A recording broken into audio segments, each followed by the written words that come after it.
Ako nga pala si JR, panibagong araw at panibagong pag-asa na naman mga idol. So ngayong araw nga pala mga guys at balik eskwela na naman tayo, may stress na naman ang kalbo. At syempre guys, kailangan rin sumayaw para pampagising ko. At dito guys, tapos na nga pala ako dyan maligo. So yun guys, direkta na ako dyan sa kwarto para magpalit. So dito nga guys, at kinatid na ako ng aking poging lolo. So yun guys, at nandito na ako sa abangan ng sasakyan guys. Salamat sa aking lolong pogi sa pagkatid. So ayun, unang sakay, standing position agad, aray ko. So dyan guys, at naglalakad na ako papunta dun sa school namin. At andito na nga ako sa harapan ng school namin guys, wala pa masyadong tao dyan.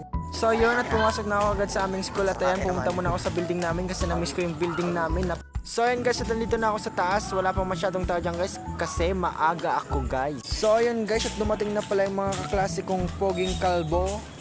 Kalbo! Di ba akong kalbo? Sorry. So dito na nga guys, at nagtipon-tipon na yung mga kalbo. Yan, tingnan nyo guys, puros kalbo yung lahat. Wala na guys, sinasakop na kayong mga poging kalbo. Aray ko. Tangin ng pogi talaga. So ayun guys, at nag-plug ceremony na nga kami dito guys. Yan, napakadaming estudyante guys. Puros kalbo nga lang guys. Puros mga kalbo na ayop. At syempre, cream tayo. Pakatapos ang plug ceremony, rekta agad sa gym para magmasi-masi. Kalbo! So ayan nga guys, yung mga first year na cream guys. Yan, good luck sa inyo. Napaka-snappy nyo. Hey, what's up? So dito nga guys, at nagsama-sama kami ng aking mga kaklase ng first year. At ayun, at kinuha na ni paring Palvin yung aking cellphone. At bala ka na dyan mag-video pare.